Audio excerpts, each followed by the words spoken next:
May paa. Hi guys! Welcome back to my channel. For today's video ay mag-unboxing tayo ng Toshiba microwave oven. Yeah. For today's video, we have here the Miss Amalia Boaz. Oh, the plate is there. OMG. Oh, so scary. Baliktad. Hala! Baliktad. Di atay. Baliktad! Hindi. Ay. Hindi naman. Ako ganyan naman. Ayan. Makikita nyo yan. Warning. So, kailangan natin buksan yung... Sisirain ba yung ano, te? Hala, baka niya mo kaya. Ate Ana, help! Ate, ay, my gosh. Katat. Oh, ganda.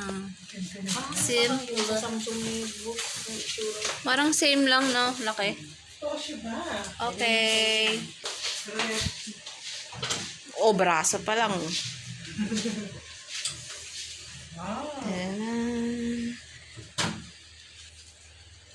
Ayan, makikita nyo. Tapos, ilalagay na natin, i-arrange natin, assemble.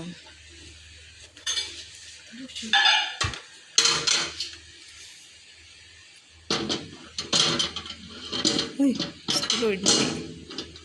Yan. Ayan o, bagong-bago yung plate niya. Ay, naksak mo na. Muna. Ayan o. Pag na-overuse nga siya, luminipis na, mas nabubutas. Ang problema natin, Nakaano pala natin siya. Yun, yung sa may ano, te.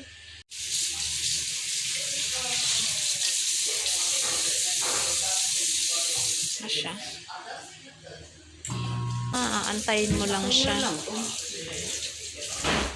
Ano naman yan? May function. init. How you open this? Ganyan.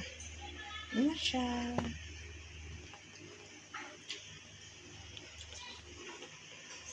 Close mo lang. Pak. Tapos ito yung ano, yung function ng init. Ito yung normal. Gusto mong mainit na mainit, ayan. Magluluto ka na ganyan. Tapos ito naman yung timer. So kung 2 minutes iikot lang yan siya. That's it. Renay na natin. Meron ng ano dun sa likod. Mabilis ba siya umano? Wala. Takot ako. Ito guys, ayan o. May nakalagay na defrost. Yan daw. So, ito yan. Pag gusto, pag gusto mo lang mag-defrost, ito. Tatapat mo yan dyan. Para hindi maluto yung food. Guys, so this is how you use it. Oh. So, yeah, this button is for the, you know, the timer. And then this one, the function, is where you, if you want to cook or if you just want to reheat your food, here, it's here. And then this one is for the defrost. If you just want to thaw your food, like if it's frozen, yeah, this one.